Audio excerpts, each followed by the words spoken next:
Ustedes han oído o han sabido de cuando un alpinista, ¿saben lo que es un alpinista? Una persona que sube, escala montañas, un alpinista. Hay un género de alpinismo que es cuando el alpinista, la persona que está escalando una montaña, se despoja de todo tipo de amarres y de seguridades. No tiene cuerdas, no mete cuñas en la piedra, simplemente sube con la ayuda de sus manos, un precipicio bien vertical. Y así se cae literalmente frito en el piso, porque no tiene nada que le asegure su vida. Está simplemente arriesgándolo todo solo, sin ningún tipo de accesorio. Bueno, así yo voy a predicar esta tarde, solo, sin accesorios, solo con el Espíritu Santo. ¿Por qué? Porque esta mañana es lo que pasa muchas veces cuando uno digamos, fluye en el Espíritu, deja que el Señor hable. Dios me metió en esta meditación sobre el libro de Eclesiastés, y la última parte que ustedes recuerdan, he estado hablando basado en Eclesiastés capítulo 11, donde el escritor de Eclesiastés dice que como nosotros no sabemos cómo los huesos de un niño crecen dentro del vientre de la madre, así nosotros tampoco sabemos cómo Dios se mueve en la vida y en el mundo. Y nos invita entonces a actuar, a invertir, a movernos en la vida con libertad, a asegurarnos de invertir muchas diferentes cosas, porque no sabemos qué es lo mejor, esto o aquello. Y ese pasaje está insertado en toda una meditación acerca de la fragilidad del hombre, su debilidad, que no sabe acerca del mundo, que vive en un mundo misterioso. Hay muchas cosas que están fuera de nuestro alcance, de nuestro conocimiento, pero eso no debe congelarnos de actuar, sino todo lo contrario, debe animarnos a invertir y diversificar nuestras acciones, porque no sabemos qué es lo mejor, si esto o aquello, si esta persona puede ser de ayuda o la otra, si esta oportunidad es para mí o si es otra. Lo que tenemos que hacer es diversificar nuestras inversiones y nuestras acciones. Pero esa idea de que somos frágiles, que somos ignorantes, que no conocemos nada, como un punto de partida hacia la acción y hacia una vida positiva, fructífera, me ha cautivado. Y entonces he estado allí pensando en eso de la fragilidad que fortalece, la ignorancia que lleva a la sabiduría, el quebrantamiento que produce fortaleza, las pruebas que en vez de debilitar y destruir, nos preparan para retoñar y para ir a otro nivel.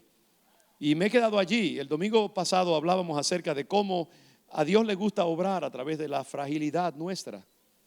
Y a veces, no contento con obrar en nuestra fragilidad, Él mismo produce artificialmente una fragilidad para que a nosotros ser quebrantados, humillados, ahuecados por dentro, estemos más capacitados para ser usados por Él, para que su poder quepa dentro de nosotros. ¿Cuántos saben que antes de que uno pueda echar algo en una vasija, uno tiene que sacar lo que está? Si una vasija está llena, usted no le puede echar más nada, hay que vaciarla primeramente para que entonces quepa más. Muchas veces Dios tiene que vaciarnos, despojarnos por dentro de cosas que están allí que no le son convenientes para su servicio, para entonces Él poder poner la verdadera esencia que Él necesita que haya dentro de nosotros, para entonces poder usarnos con poder para su gloria. Y esa idea de la caída que antecede el levantamiento, esa idea de la muerte que tiene que haber antes de que haya resurrección, es un motivo, es un tema central y esencial en toda la economía, el mundo, el universo del cristianismo. Entender eso es clave para conocer la palabra de Dios, para conocer el corazón de Jesús, para conocer la trayectoria natural, auténtica de un siervo de Dios, una sierva de Dios. Entender eso de la muerte que produce la vida. Y mientras estoy diciendo esto, hay muchas imágenes corriendo por mi mente y mi tentación es irme a ellas directamente antes que se me olviden. Pero la razón, de nuevo, antes que se me olvide, la razón por la cual estoy haciendo esto es porque lo que pasa es que cuando uno predica así, yo tenía ya el sermón que iba a predicar esta mañana preparado para el servicio de las 9 y para ahora iba a predicar el mismo sermón, pero la meditación misma me llevó en otra dirección diferente a lo que yo tenía originalmente preparado. Entonces terminé predicando algo diferente, pero dentro del mismo tema. Y ahora me encuentro en el dilema de que quiero que ustedes también estén al mismo tono con los demás. Y entonces tengo que recapturar lo que yo dije, que no tomé notas para ello. Pero amén, eso, el Señor sabe cómo hace las cosas. Yo creo que Él que configuró el primer sermón va a configurar este también. Y lo va a hacer en la manera en que Él quiere. Pero quiero ir a la palabra del Señor en capítulo 15 de Juan, Evangelio según San Juan, capítulo 15. Y el Señor Jesucristo, muy cercano a su crucifixión, ya yendo al último momento casi de su muerte, comparte unas palabras con sus discípulos que son famosas, son eternas. Capítulo 15. Él dice: yo soy la vid verdadera y mi Padre es el labrador. Manténgase allí porque es una metáfora que él está usando extendida, agrícola. Una metáfora de siembra, de cosecha, de dar fruto, de podar, de trabajar la tierra. Él se compara a sí mismo como una vid. Hemos visto esas vides, esos lugares donde se siembran uvas, ¿no? Las matas de uvas. Yo soy la vid verdadera. Mi Padre es el labrador. Mi papá es Dios, el que trabaja la tierra, el que se asegura de que esa vid dé fruto. Mi Padre es el labrador. Y todo pámpano que en mí, en Cristo, no lleva fruto, lo quitará. Y todo aquel que lleva fruto, ¿qué hará? Lo limpiará. De paso, la palabra limpiará es más bien lo podará. Lo podará. Usted sabe lo que es podar un árbol, ¿verdad? Es cortarle una cantidad de cosas excesivas que el árbol no necesita. Que todo lo contrario de necesitarlo, hay que quitárselo para que sea más fuerte. Pero primero hay que despojarlo para que pueda llevar más fruto. Es decir, que el Señor dice: si hay alguien que está dando fruto, mi papá lo va a limpiar. ¿Para qué? Para que lleve más fruto. Y ya vosotros estáis limpios por la palabra que os he hablado. Y hay un llamado: permaneced en mí y yo en vosotros. Como el pámpano no puede llevar fruto por sí mismo si no permanece en la vid, así tampoco vosotros si no permanecéis en mí. Yo soy la vid verdadera, yo soy la vid, vosotros los pámpanos. Los pámpanos son los frutos que da la vid. El que permanece en mí y yo en él, este lleva mucho fruto. Observen las imágenes de fruto. Un árbol que da fruto, un jardinero, un agricultor que cultiva y trabaja el árbol y lo poda para que dé mucho fruto. Este lleva mucho fruto, porque separados de mí nada podéis hacer. El que en mí no permanece será echado fuera como pámpano y se secará, y los recogen y los echan en el fuego y arden. Si permanecéis en mí, mis palabras permanecen en vosotros, pedid todo lo que queréis y os será hecho. En esto es glorificado mi Padre, en que llevéis mucho fruto y seáis así mis discípulos. Les animo a mirar algo acá. Cómo hay una progresión de fruto a más fruto, etcétera. En el versículo 1 dice, es lo contrario, no llevar fruto. Versículo 1, el que en mí no lleva fruto. En el versículo, ahí mismo más adelante, y todo aquel que lleva fruto lo limpiará para que lleve más fruto. Y después en el versículo 5 al final dice: este lleva mucho fruto. Y al final dice: mi Padre es glorificado en que llevéis mucho fruto. Hay una progresión de no dar fruto, a dar más fruto, a dar mucho fruto. Y ese es el propósito del Señor en nuestra vida. Ahora, ¿cómo se conecta esa idea de dar fruto con la idea de podar y con la idea de debilidad? Y es la siguiente: es que la clave para una persona dar fruto en el reino de Dios está en eso, en ser debilitado, en ser desangrado, en ser podado. Y el mecanismo que usa un agricultor es el mismo mecanismo que Dios usa en nuestra vida. El agricultor usa el podar para hacer el árbol más fructífero, y el Señor Dios Padre, que es el agricultor, usa ese mismo mecanismo, solo que traducido a una dinámica humana espiritual, para que nosotros también demos más fruto. Cuando un árbol está podado, está débil, está humilde, está trasquilado como una oveja. ¿Usted ha visto lo ridícula que se ve una ovejita cuando la trasquilan? Es solamente la piel Se ve feíta. Una ovejita es tan linda cuando está llena de lana, ¿verdad que sí? Pero cuando la podan lo que queda es el cuero solamente. Y se ven como si estuvieran desnudos, ¿verdad? Y así pasa con un árbol también. Y así pasa con nosotros también cuando Dios nos poda. Podar es la metodología de Dios para producir un hombre y una mujer que lleve fruto. Para Dios hacernos fuertes, primero nos debilita y nos desangra. Hablando de podar, yo les decía a los hermanos esta mañana, quizás ustedes me han escuchado en algún momento, porque estas son ideas que se repiten una y otra vez. Esta mañana en el servicio primero, acerca de mi experiencia hace como 30 años, cuando nosotros vivíamos en Cambridge, en la Harvard Street, ahí cerca de la Prospect y la Harvard, unos apartamentos que están allí. Nosotros vivíamos, cuando nos recién casamos, en un apartamento de un primer piso.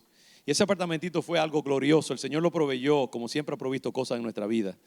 En una manera milagrosa, que estábamos, Meche y yo, apenas comenzando nuestra vida de trabajo. Yo todavía estaba haciendo mi doctorado, Meche estaba apenas comenzando a trabajar en su vida profesional. Y nos dieron un apartamentito bajo rent control. No sé cuántos saben lo que es rent control. Pagábamos $300, algo así, por un apartamento de 2 dormitorios, lindísimo, bello, bello. Un milagro del Señor. El caso es que ese apartamento tenía un ventanal precioso y afuera del ventanal había un árbol. ¿Tú te recuerdas, Marina, de ese árbol? Quizás te recuerdas. Un arbolito lindísimo. Yo no recuerdo de qué era el árbol, pero era muy bello. Ahí se posaba a veces un blue jay de eso, un pajarito precioso. Y mi deleite era mirar ese árbol mientras yo hacía mis estudios, leía, etcétera. Pero a alguien se le ocurrió un día, a la persona que cuidaba el jardín, que era un jardín bien grande al frente del árbol, podar el bendito arbolito ese. Y una tarde yo llegué de la universidad y miré ese árbol y solamente quedaba casi el tocón, como decimos nosotros. Esa persona se le pasó la mano y lo había podado y lo había cortado, y lo que quedaba era más corteza y tronco que árbol. Y era porque lo habían podado, porque estaba lleno de ramas, que era mi deleite, mirar las ramas, pero no estaba produciendo, porque esas ramitas chiquititas, demasiado numerosas, se estaban robando la vida del árbol. Y muchas veces para que un árbol dé fruto de lo que verdaderamente importa, que es fruto, no hojas.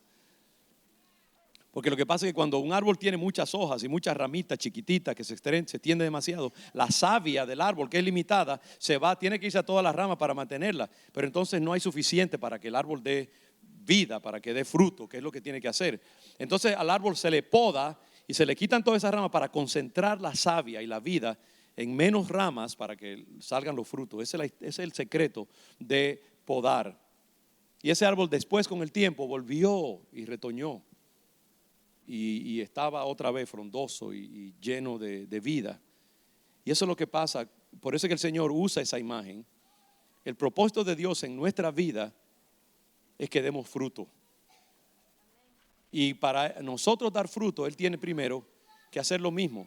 Porque muchas veces cuando nosotros estamos sin ser tratados por Dios, crecen una cantidad de ramitas y ramúsculas, no sé si existe esa palabra, pero la acabo de inventar ahora, que solo son ornamentales, se ven bonitas, pero no hacen nada.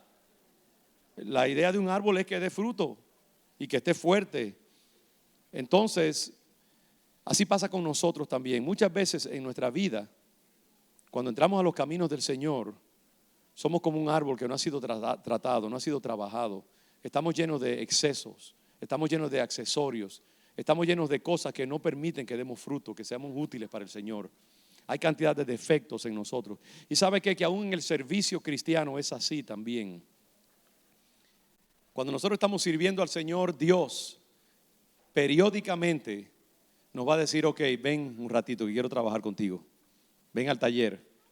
O Él viene con sus tijeras grandísimas y nosotros lo vemos y cogemos miedo y terror, porque Él va a cortarnos, porque hay excesos, hay cosas que el ministerio va contaminando. A veces nos llena de resentimiento, a veces nos llena de otras emociones que no convienen. Y Dios tiene que trabajar eso. Cuando uno entra a los caminos del Señor, generalmente uno entra a los caminos del Señor deformado por la vida. Uno no tiene defensas de nadie y la vida nos ha llenado de distorsiones, tentaciones, malas experiencias, traumas, fracasos, pecados, estilos de vida no convenientes al Señor que nos han debilitado, hábitos de la mente, hábitos del cuerpo, hábitos de la vida cotidiana. Y llegamos a donde el Señor y estamos llenos de ramas feas, algunas secas y que ya no tienen vida. Estamos llenos de cosas excesivas que Dios no puede usar. Entonces cuando tú entras a los caminos del Señor, Dios te dice, bienvenido, vamos a trabajar, y te espera con unas grandes tijeras. Y yo creo que uno de los grandes daños que nosotros le hacemos a la gente cuando vienen a los caminos del Señor es decirle que, hey, de aquí en adelante todo te va a ir color de rosa. Dios te va a dar ese BMW que has estado esperando, te ha dado la casa de 2 pisos que tú siempre has orado, te va a sanar y no vas a tener ninguna enfermedad, los muchachos se van a portar bien de aquí en adelante, el perrito no va a ensuciar la alfombra, todo va a estar bien. Y le metemos a la gente esta venta de prosperidad y de éxito y a muchas veces Dios, antes de darnos las cosas que verdaderamente nosotros queremos, primero nos dice, ven, quiero trabajarte primero. ¿Por qué? ¿Sabe qué? Porque muchas veces si Dios nos diera las cosas que nosotros anhelamos cuando estamos en la carne, cuando no tenemos capacidad para administrarlas, las desperdiciaríamos en un momento. Seríamos como la persona que se gana $10 millones en la lotería y a los 6 meses se lo comieron los hermanos y los amigos y la bebida y los que te ofrecieron duplicarte el dinero en un día. Y como tú no tenías la capacidad para administrar eso que te pusieron en las manos, lo perdiste todo, lo desperdiciaste. Esa es la historia, de hecho, de mucha de la gente que se pega la lotería. Ahora, sí, yo me gustaría tener ese problema, a ver si yo puedo hacer algo mejor que eso. Pero es la verdad, mucha gente se gana la lotería y la desperdicia porque no están preparados. Y Dios es muy sistemático. Él dice, no, yo quiero darte los anhelos de tu corazón. Yo quiero usarte, yo quiero darte ministerio, pero tengo que podarte primero. Tengo que trasquilarte, tengo que debilitarte, tengo que desangrarte, tienes que morir un poco, tengo que ponerte débil. Ahí está la conexión. Por eso que Salomón primero nos dice, tú eres débil, tú eres ignorante, tú no sabes los misterios del mundo. Así que trabaja con un sentido de tu fragilidad. Nosotros tenemos que cultivar siempre en la vida un sentido de fragilidad, de humildad, de dependencia de Dios. Yo creo que el hombre, la mujer, mientras más crece en los caminos del Señor, mientras más útil se hace, más débil debe sentirse, más dependiente de Dios. El salmista David dice, como un niño destetado de su madre, así he estado delante de ti, con esa dependencia absoluta de Dios. Y Dios quiere que nosotros lleguemos a ese punto de depender así.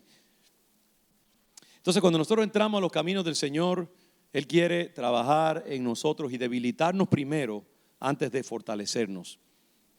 Y eso puede suceder de nuevo en 2 maneras. Cuando comenzamos en los caminos del Señor, que hay tanto exceso en nosotros, y periódicamente, cuando estamos en los caminos del Señor, y ¿sabe qué? Cuando estamos dando fruto y cuando estamos sirviendo al Señor y estamos siendo de mayor bendición, a veces cuando Dios dice, ok, tiempo para podarte, porque el árbol está demasiado frondoso.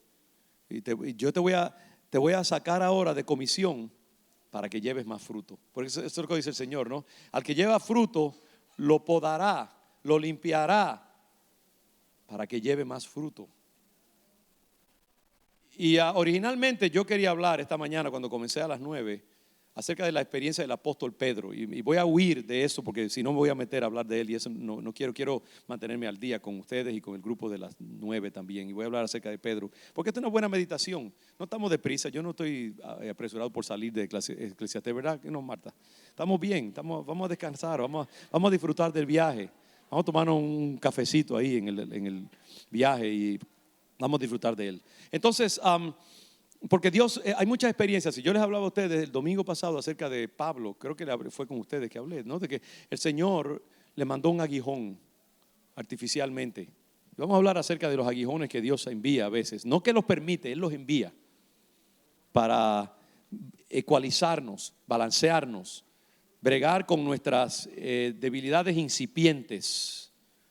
Y una de ellas es el orgullo, que muchas veces cuando servimos al Señor, aunque no lo creamos ni lo sepamos, hay orgullo. Y Dios tiene que coger una jeringuilla grandísima, mide como 2 pies. Yo la he visto y la conozco bien. Y cuando la veo acercarse a mí, me mando huyendo, pero Él sigue atrás de mí. Esa jeringuilla tiene una cuchilla grandísima. Y esa te la meten y tú la sientes en lo profundo de tu ser. Y Dios te desangra y te saca y te dice, ok, ahora puedes seguir adelante. Vamos renqueando por un tiempo. De paso, hablando de renqueando, fíjate cómo es la mente. Me vino inmediatamente cuando dije eso, Jacob. La historia de Jacob es bien interesante y eso ya veo que casi me va a meter en otra dirección, pero está bien porque es lo mismo. Jacob es fascinante acerca de la idea de cómo Dios nos quebranta y nos debilita para usarnos. Jacob era un hombre lleno de energía y un hombre astuto, maquinador y muy engañoso, engañador. Usted sabe cómo Jacob era gemelo de su hermano Esaú. Y Jacob desde el vientre de su madre tenía apetito de ministerio. En la familia y la cultura hebraica, el primero que nace, el primogénito, era dedicado al Señor. Y el primogénito tenía el derecho de la primogenitura, que era una doble porción de la herencia. Y también la autoridad en la familia. El primogénito era quien tenía la autoridad espiritual en la familia. Entonces Jacob y Esaú eran gemelos. Y dice la Biblia que en el vientre de la mamá los dos estaban peleando y Jacob quería salir primero. Y el que salió primero fue Esaú. Así que técnicamente, legal, judicialmente, según la tradición judía, Esaú era quien le tocaba la primogenitura. Pero Jacob tenía una gran hambre de ser él quien tuviera la bendición de Dios en su vida. Y como no la tuvo legítimamente, engañó a su hermano. Ustedes saben la historia. Engañó a su hermano, no le voy a decir toda la historia, para él quedarse con la primogenitura y lo consiguió. Engañó a su hermano, engañó a su papá y usó a su mamá para hacer su trabajo sucio. Y entonces Jacob, cuando tenía la primogenitura, porque legalmente él se la robó, pero ya Dios es un Dios de pactos y cuando usted, sea como sea, Dios, él obtuvo la primogenitura. También porque Esaú no la supo apreciar. Esaú no la merecía inclusive, porque la cambió por un plato de sancocho. Tenía hambre y queso de ¿con qué se come eso de primogenitura? Tengo hambre, búscame un sancocho, un cocido allá y eso es lo que yo, una pata de vaca allí con papa y zanahoria y un buen pedazo de aguacate. Se ve que tengo hambre, ¿verdad? Y Esaú vendió su herencia espiritual. Y Dios dijo, ok, él la tiene, él la quería. Porque Jacob era un engañador. Y esa es la palabra misma, Jacob. Se refería a su personalidad engañadora. Era un hombre lleno de impurezas. Pero Dios lo iba a usar. Jacob iba a ser la línea de descendencia. Hoy se habla de el Dios de Abraham, Isaac y Jacob. No Esaú, Jacob. Entonces Jacob, cuando su hermano descubre lo que Jacob le hizo, quiere cortarle la cabeza porque se dio cuenta, ya cuando estaba lleno, dijo, espérate, ¿qué es lo que yo he hecho? Me engañaron y quiso matar a su hermano y Jacob tuvo que huir porque Esaú lo quería matar. Esaú era un hombre lleno de testosterona, hombre de pelo en pecho. Jacob era el muchachito de mamá, tejiendo y haciendo cositas ahí bonitas, oyendo música, danzando. Jacob era el cazador, el hombre de acción. Y tuvo que huir y dice la Biblia que Dios lo encontró a Jacob una noche mientras él huía de su hermano, desprovisto de familia, totalmente lleno de temor, y una noche se encontró en un lugar desolado y Dios tuvo un encuentro con él en Betel. A veces los momentos de mayor fruto en nuestra vida son los momentos más oscuros de nuestra vida, ¿sabe? Y ese momento en que Jacob huía de su hermano solo, él iba directamente a un encuentro frontal con su Dios y consigo mismo también. Los beteles de la vida son bien importantes porque son los lugares donde nosotros somos confrontados con nuestro verdadero ser, lo que necesitamos, lo que somos. Muchas veces nos engañamos, estamos llenos de autoengaño y a veces Dios permite que entremos en las grandes crisis de la vida porque Él quiere mostrarnos que hay todavía mucho que trabajar, mucho que hacer. Jacob se encuentra en Betel una noche, solo, perseguido, no sabiendo qué hay para su futuro, desprovisto de todo instrumento para su bienestar. Y allí él tiene un sueño, una visión de una escalera que sube al cielo y por ella suben y bajan ángeles. Y allí se le apareció un ángel que era una encarnación del Señor, era el ángel de Jehová.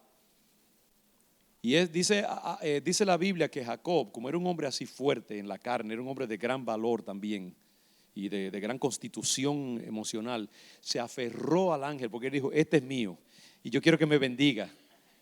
Él instintivamente, porque era un hombre discernidor espiritualmente, carnal como Pedro, pero lleno de discernimiento espiritual, y él se pega al ángel y dice, yo no, y el ángel le dice, mira, suéltame que tengo que subir, tengo que irme. Dice, no te dejaré hasta que no me bendigas. Wow. Se agarró con uñas y dientes del ángel, hablando eso de cómo a veces el tesón de un hombre o una mujer, la determinación, en inglés se habla de grit, ser testarudo para con Dios. Dios honra a la gente testaruda y la gente que toma en serio a Dios. La Biblia, la iglesia está llena de mequetrefes que no merecen la bendición.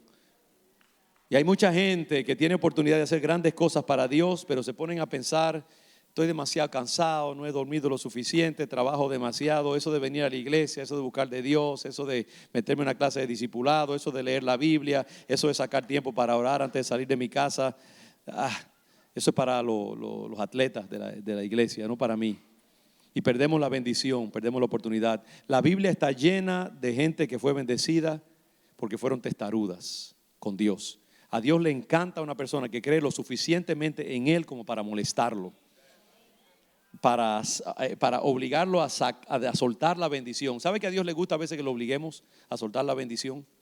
Y Él se ríe cuando, es como un papá que cuando viene. Meche me hablaba de nuestra hija Sonia, no me acordaba yo de esta misma mañana, hablamos un momentito.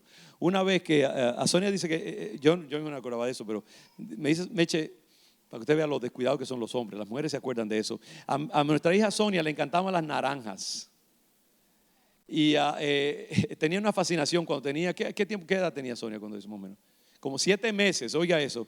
Y un día, ¿quién fue que se le cayó? A ti, se le cayó una naranja. Estaban mi mamá, Marina, Meche y alguien más quizás. Y se le cayó un gajito de naranja. Y Sonia agarró la naranja mientras caía, la agarró con la mano y se la echó en la boca inmediatamente. Ya ahí había algo de lo que ella iba a hacer un día, que es exactamente una mujer bien decidida, bien fuerte. Y a Dios le encanta que le quiten la naranja de la mano, ¿sabe? A Dios le encanta como la mujer con el flujo de sangre que le robó bendición a Cristo. ¿Recuerdan esa historia? La mujer se metió entre la multitud y tocó el manto de Jesús sin pedirle permiso y le salió gracia y vida al Señor y sanidad. Y él dijo, ¿quién me ha tocado? Y los discípulos decían, pero ¿cómo que quién te ha tocado? Está lleno, hay gente alrededor de ti. No, alguien me tocó. Dios bendice a la persona desesperada que quiere, pero ese es otro sermón aparte. La cosa es esta, hermanos, que cuando Jacob se pega del ángel, y dice la Biblia que estuvieron luchando hasta que vino la madrugada. Usted se puede imaginar, yo no concibo de eso. Yo quisiera que hubiera un video en YouTube de esa lucha entre un hombre, un mero hombre, empecinado por la bendición de Dios, luchando con el ángel de Jehová. Yo no me explico cómo eso era. Pero Jacob se prendió del ángel porque quería su bendición. ¿Y sabe lo que pasó al final? El ángel lo bendijo, pero lo tocó y le desencajó el muslo, aquí la cadera. Y Jacob cojeó toda su vida. Toda su vida, este hombre bendecido por Dios caminaba así. Porque el ángel lo bendijo, pero le desencajó la cadera, como una señal de haber sido tocado por Dios. Y ese día el nombre de Jacob fue cambiado de engañador a Israel. Dios le cambió el nombre, le cambió la identidad, le cambió todo, pero lo dejó renqueando y cojeando, lo debilitó también. Y por eso es que me vino a la mente cuando estaba hablando acerca de esto, que no tenía la intención, que muchas veces para Dios bendecirnos y darnos una nueva identidad tiene que también dejarnos cojeando. tiene que desangrarnos, tiene que chuparnos el exceso de energía, de vitalidad que tenemos. Y eso es lo que Dios hace con todos nosotros. Al podarnos para que llevemos más fruto, Él quiere tratar con nosotros. Y lo que importa en este caso, que yo necesito que ustedes escuchen y que yo también lo escuche, es que cada uno de nosotros está involucrado en ese drama sublime. Si Dios está con nosotros y si Dios nos ha tomado en serio y si somos hijos legítimos de Dios, Él nos va a podar. Él va a tratar con nosotros. Él nos va a poner en situaciones que no vamos a querer ir. Pero se requiere la constitución de un Jacob, dispuestos a quedar renqueando el resto de nuestra vida y ser podados y estar feitos por allí para que el Señor pueda cumplir su propósito en nuestra vida. Y yo estoy seguro que si a Jacob le hubieran preguntado, Jacob, ¿qué tú hubieras preferido? ¿Quedarte caminando bien, normal y perderte la bendición, o ser bendecido y tocado por el ángel y recibir gracia de Dios aunque estés cojeando? Yo estoy seguro que Jacob hubiera dicho, claro, me quedo cojeando. Claro que sí. Porque cuando la bendición de Dios es la cosa más sublime, más hermosa. Pero sabe que al pueblo de Dios no se le enseña acerca de estas cosas. Y la mayoría de los cristianos no estamos conscientes de ese proceso de la vida cristiana. Y es que cada uno de nosotros es como un árbol, una vid, un pámpano, una rama o lo que sea. Que el propósito del Señor es que tú des fruto. Sabe que tu razón de ser es dar fruto para el reino de Dios. ¿Y cómo se da fruto? ¿Y qué quiere decir dar fruto? Quiere decir que tu vida valga para algo noble, bueno y que avance el reino de Dios. Que tu vida bendiga a alguien. Que tú puedas traer a tu yerno y a tu esposa a la casa de Dios para que conozcan al Señor y a tu nieto, para que aquí comience un nuevo linaje, una nueva generación en la vida de tu familia. Para que tú puedas coger un niño, un jovencito, una jovencita como esos que vimos allá arriba el viernes en la noche, tizones sacados del fuego. Recuerdo a Ángel, que no sé si está aquí, probablemente no está aquí, pero lo recuerdo en mi mente en el momento que hablaba a los jóvenes y lo vi y le pregunté su nombre. Y yo declaro sobre él la vida de Dios, reconstituyéndolo y redirigiendo su vida. Porque Ángel es un jovencito que se ve que es un tizón sacado del fuego. Y ese el ministerio de jóvenes está dirigido por un Wilson Santos. Wilson Santos, cuando yo lo conocí, era un títere de 14 años allá en Cambridge. Menos quizás tenía. Wilson podría estar en una ganga matando gente, pues Dios lo libre, metiéndose drogas. Pero vino a los caminos del Señor porque alguien lo invitó y su vida fue transformada por Dios. Y hoy en día es un joven que dirige un ministerio y que ayuda a otros jovencitos en el departamento de escuelas públicas de Boston. Ustedes los vieron acá. Su esposa, su Hailey, también podría haber sido embarazada. ¿Cuántas veces Dios la librara y la libró? Pero también es una joven que conoció al Señor en su juventud porque alguien la invitó, alguien la trajo a la iglesia, alguien dio fruto. Y a través de los años ellos encontraron mentores, encontraron una iglesia compuesta de gente misericordiosa, con buenas motivaciones y buenos valores, que los nutrió, los apoyó. Encontraron gente como Miguel Prieto y su esposa, que los alentaron, los adoptaron, los nutrieron y los llevaron al nuevo nivel. Y la vida cristiana y la iglesia de Cristo es una red de vida, donde gente aquí como ustedes, aunque ustedes no lo sepan, si yo tuviera ojos espiritualmente discernidores, ahora mismo yo vería que cada uno de nosotros, cada uno de ustedes están unidos por vínculos de luz que los conectan el uno al otro y el otro y el otro. Hay una red maravillosa de conexiones, de vida. Y cuando esta iglesia se mueve en la ciudad, son hijos de Dios que están dando fruto a diestra y a siniestra, tratados por Dios, inseminados por buena palabra, buena enseñanza, buenas motivaciones, buenos valores.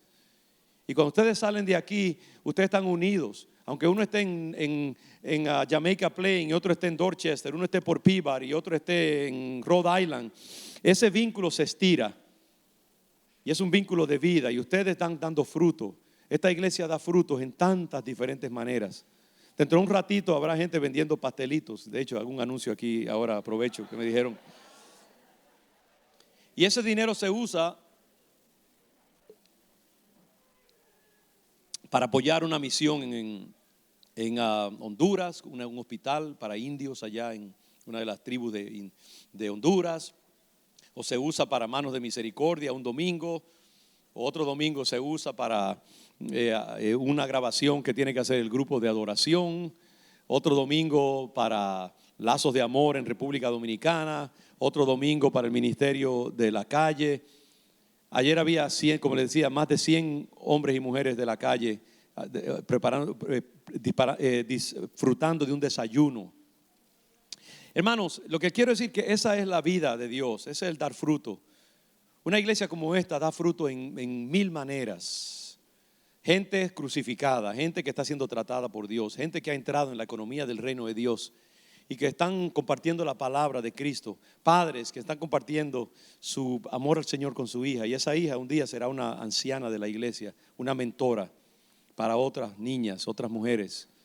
Y esa es lo que es dar fruto. Nosotros estamos hechos, hermanos, por naturaleza para dar fruto. Un árbol de uvas lo que da es uvas y está hecho para dar uvas. Si no da uvas hay que cortarlo y sembrar otra cosa. Y nosotros tenemos que entender cuando entramos a los caminos del Señor, Dios quiere no solamente que demos fruto, sino que demos más fruto. Y cuando dimos más fruto nos pode más para que demos mucho fruto. Y cuando estamos dando mucho fruto nos vuelve a podar para que demos un máximo de fruto. Y mientras más tú te dejes podar, más fruto vas a dar.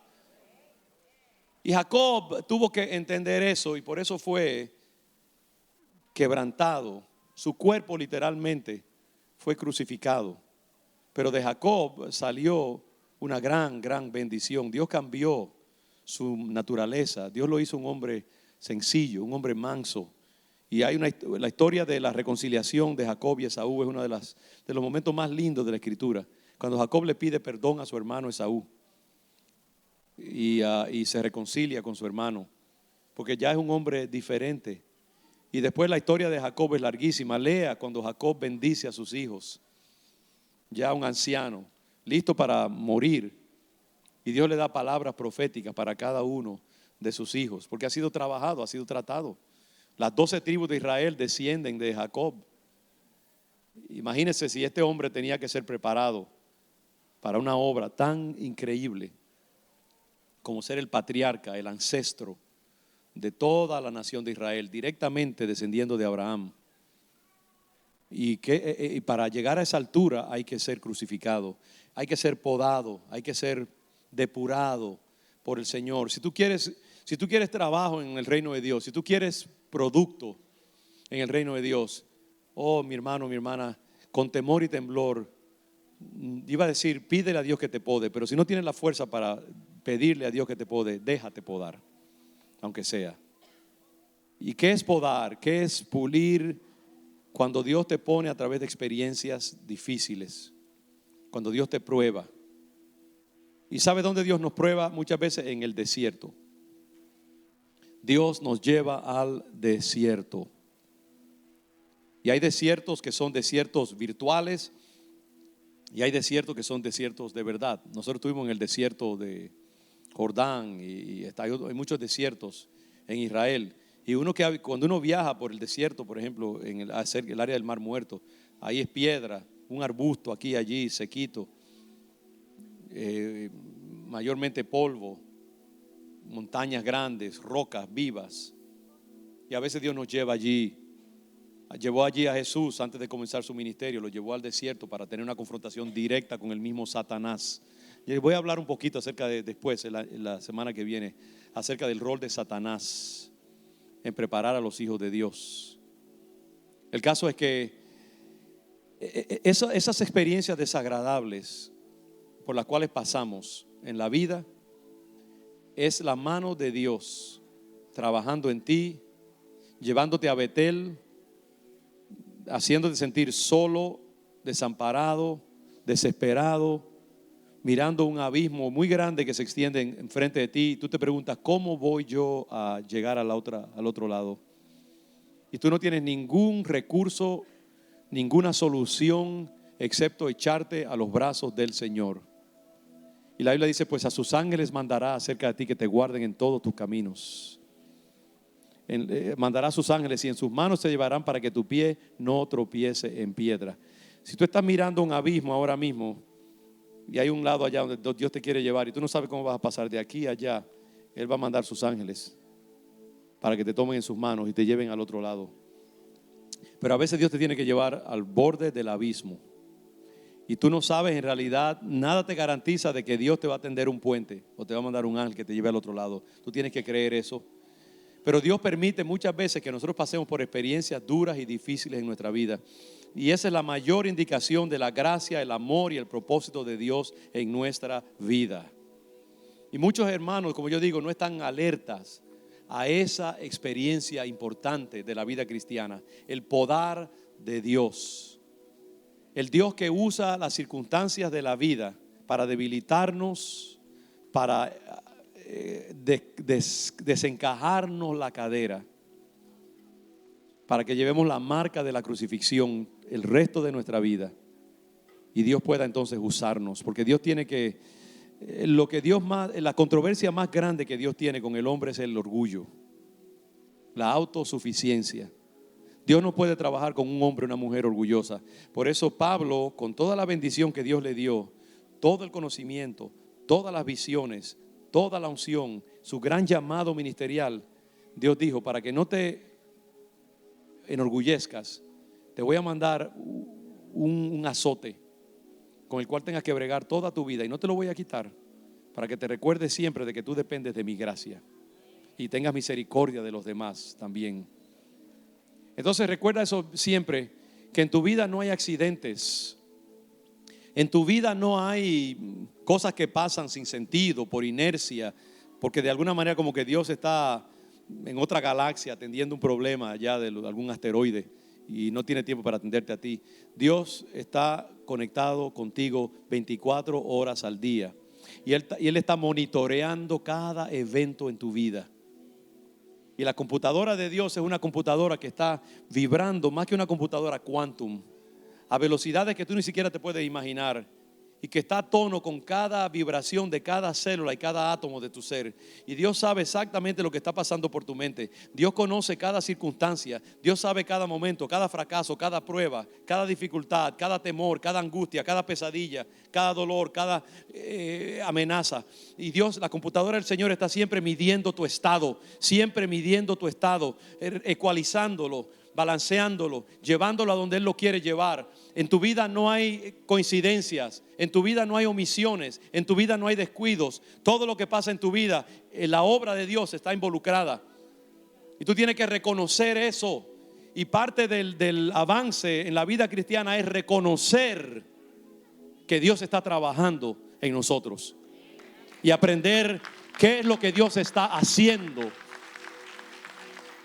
Cuando te pase algo en tu vida, sobre todo cuando algo negativo suceda, sé como un estudioso de una novela que lo que hace es que ve la obra del autor y ve la experiencia del personaje y se pregunta, ¿qué me está diciendo el autor con esto que está pasándole al personaje? Los autores pintan con sus palabras y con las acciones de sus personajes, y su mensaje llega a través de las experiencias de los personajes en una novela o en un cuento. Y tú eres el personaje del cuento o de la novela, y tú tienes que leer tu propia vida a la luz del autor divino y tienes que preguntarte, ¿me está pasando esto? ¿Por qué? ¿Qué está diciendo Dios con esto? ¿Qué me está enseñando? ¿Qué puedo aprender? ¿Cómo puedo ser mejor? ¿Cómo puedo ser más peligroso contra el diablo? ¿Cómo puedo ser más útil para el reino de Dios? ¿Cómo puedo ser más humilde, más sencillo, más sabio, más misericordioso, más paciente, más bondadoso, más discernidor del alma humana? Porque hasta que Dios no te debilita y acalla las griterías que hay en tu ser, tú no puedes escuchar las voces sutiles con que Dios habla. Hay mucha gente que tiene demasiado ruido en su cabeza para escuchar la voz gentil de Dios, porque Dios habla a veces en susurro. Y nosotros estamos acostumbrados a decibeles que nos rompen el cerebro. Somos como la gente que le gusta escuchar la música a todo lo que da, a alto volumen. Y no podemos escuchar el susurro de Dios.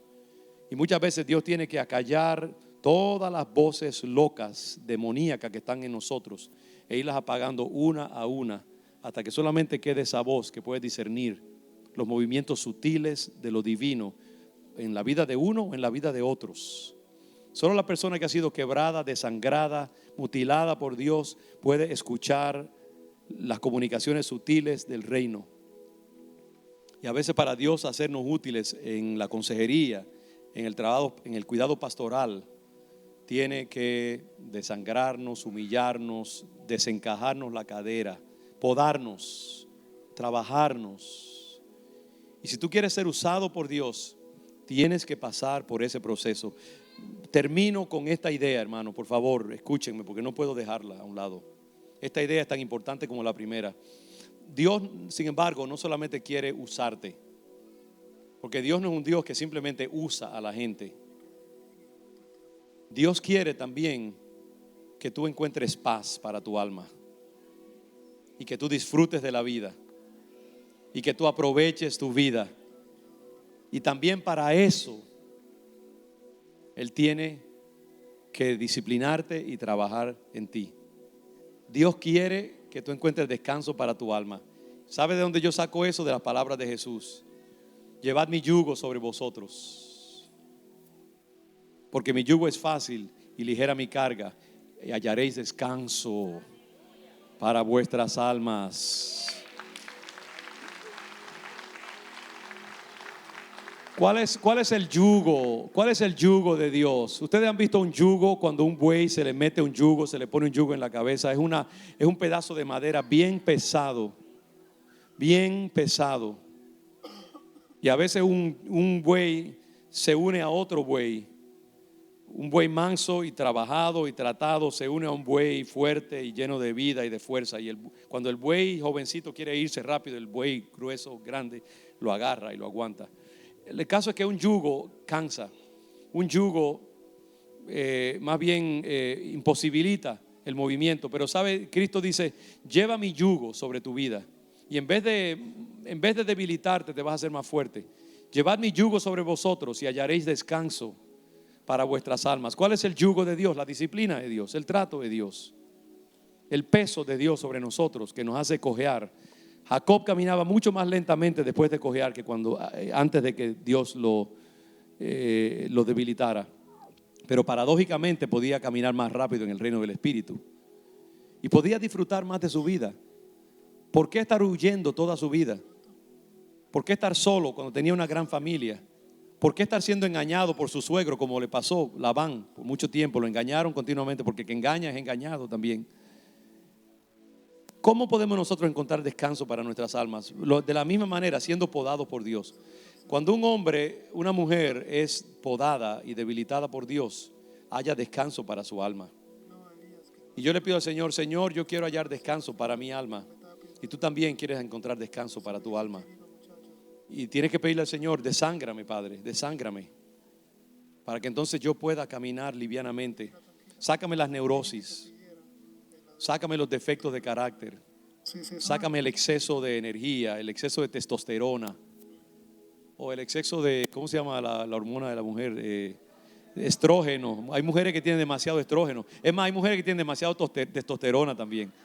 Yo conozco algunas en esta iglesia.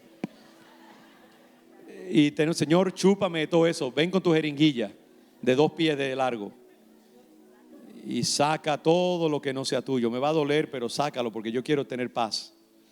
Yo quiero ser una madre que bendiga a sus hijos. Yo quiero ser un papá que mi esposa se alegre cuando yo venga a la casa en vez de huir. O que mis hijos me eviten y que quieran conversar conmigo. Que mis estudiantes vean un modelo espiritual. Que en mi iglesia, mi ministerio, mi trabajo, mi servicio al Señor sea bendecido por lo que son receptores de mi trabajo. Quiero tener buenas relaciones con los demás. Quiero dormir tranquilo. Quiero encontrar paz para mi corazón. Desángrame, desángrame, Señor, desángrame. Pódame, trabaja en mi vida. Desencájame la cadera. El Señor quiere dar fruto a través de ti y quiere bendecirte también con paz en tu corazón. Quiere que tengas descanso para tu alma. ¿Quieres aceptar el yugo del Señor ahora mismo? Baja tu cabeza y recibe esta palabra. No viene de mí, viene de Dios. Es palabra del reino para ti, para tu vida. Yo te lanzo esta tarde a un camino, a una trayectoria de experiencias con Dios en Betel, como Jacob la tuvo. Ahí donde tú estás, ahí donde yo estoy, nos presentamos delante del Dios que es el agricultor por excelencia. Mi padre es el labrador, tu padre es el labrador, y Él quiere que tú lleves fruto y que haya descanso para tu alma. Y en esta tarde Él te invita. ¿Me permitirías desencajarte la cadera? ¿Me permitirías meterte la jeringuilla? Y te voy a sacar un poco de sangre, pero no la necesitas. Al contrario, ese exceso te está haciendo daño. Tengo que desangrarte. Y dile ahora mismo: Señor, haz lo que tú quieras de mi vida. Debilítame en la carne y en mis emociones para que yo pueda hacer fruto en el espíritu, para que mi nombre pase de ser Jacob a ser Israel. Yo quiero dar fruto para ti, Padre. Yo quiero que tú me uses. Yo quiero vivir una vida descansada. Yo no quiero estar mirando detrás de mis espaldas a ver si Esaú está detrás de mí. Yo quiero dormir un sueño tranquilo y necesito que tú trates conmigo. Yo declaro la obra de Dios en tu vida, mi hermano, mi hermana, en esta tarde. Yo bendigo cada alma en este lugar con esa palabra viva de Dios. Es palabra viva y eficaz. Esto no es una charla sobre superación personal. Esto no es una discusión psicológica. Esto es palabra de Dios. Es una transacción espiritual que está pasando ahora mismo. Si tú la recibes así, esto es vida de Dios que está entrando en ti. Estas palabras, este mensaje es espíritu. Y yo lo envío a tu corazón y se mete dentro de ti. Y es una energía viva que va a reconfigurar tu ser interior. Y esa energía va a estar trabajando en ti todos los días de tu vida. Y cada día que tú te levantes, recuerda, la energía está dentro de ti. Dios te está llevando a donde Él quiere llevarte. No hay coincidencias en la vida de un hijo de Dios. No hay inercia. No hay descuidos. Lo único que hay es propósito. Lo único que hay es acción divinamente designada y diseñada para tu perfeccionamiento, para tu preparación, para tu limpieza, para darte la oportunidad de poner tu cabeza tranquila en la almohada. Recíbela en el nombre del Señor. Invita a la cruz de Cristo a encajar bien en tu espalda. Mueve un poco los hombros para que la cruz quepa bien encima de ti. Y camina con tu cruz cada día. Y sigue al Señor.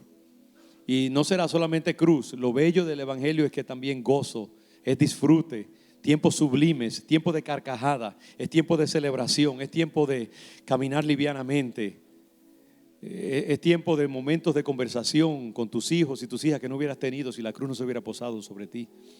Es momentos de saber que cuando tú te mueras tienes tu vida asegurada.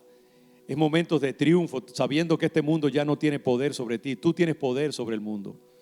No eres una víctima más, eres un victorioso, una victoriosa mujer, un hombre en Cristo Jesús, porque dejaste que la cruz se posara sobre ti. En el nombre del Señor, yo me pongo mi cruz, ponte la tuya. Lleva el yugo de Cristo. Su yugo es fácil, su carga es ligera. Hallarás descanso para tu alma. El yugo del Señor no mata. La medicina de Dios no destruye. Es amarga en la boca, pero es dulce en las entrañas. El trato de Dios en tu vida, invítalo. No vivas una vida cristiana superficial. Esa es la gran maldición del reino de Dios y de los hijos de Dios. Vivimos vidas superficiales y no nos alertan, no nos muestran que la vida cristiana es una vida sublime. Es una vida de encuentros íntimos con Dios en Betel, en la noche, luchando con el ángel para que nos bendiga y para tener una experiencia directa con la vida de Dios en nosotros. No permita que abaraten tu experiencia cristiana. Despiértate, tú que duermes. Despiértate en tu comodidad y clama al Señor y gime por Él y pídele que haga algo en tu vida. No te dejes yermo, no te dejes sin dar fruto. Padre, esta iglesia quiere dar fruto y yo sé que todavía no hemos dado fruto como tú quieres que demos fruto, pero mira nuestro deseo de ser útiles para ti y de ser lo que tú quieres que nosotros seamos. Mira nuestra desesperación, Señor. Las almas se pierden, el mundo está atado, Satanás se sirve todos los días de miles de almas y no hay un David que se levante y le corte la cabeza al gigante. Y mientras tanto las vidas caen en el abismo. Tú nos has bendecido en muchas maneras, Padre, pero sabemos que tú quieres mucho más. Hemos dado quizás más fruto, pero tú quieres llevarnos a dar mucho fruto. Y quizás quieres llevarnos a dar gran fruto. Y aquí estamos. Trata con este pueblo, trata con esta congregación, trata con esta familia. Queremos que tú cumplas tus propósitos en esta ciudad y en esta comunidad. Espíritu Santo, perdónanos por desperdiciar tu savia. Lleva a esta comunidad a otro nivel. Yo me apunto. Si tú te apuntas, dile sí al Señor en tu corazón. Nos apuntamos, Padre, con temor y temblor. Trata con nuestra vida y nos comprometemos a servirte hasta que la muerte nos separe y nos encontremos en el reino de Dios celebrando. Gracias en el nombre de Jesús. Gracias, Señor. Amén. Les bendigo, mis hermanos.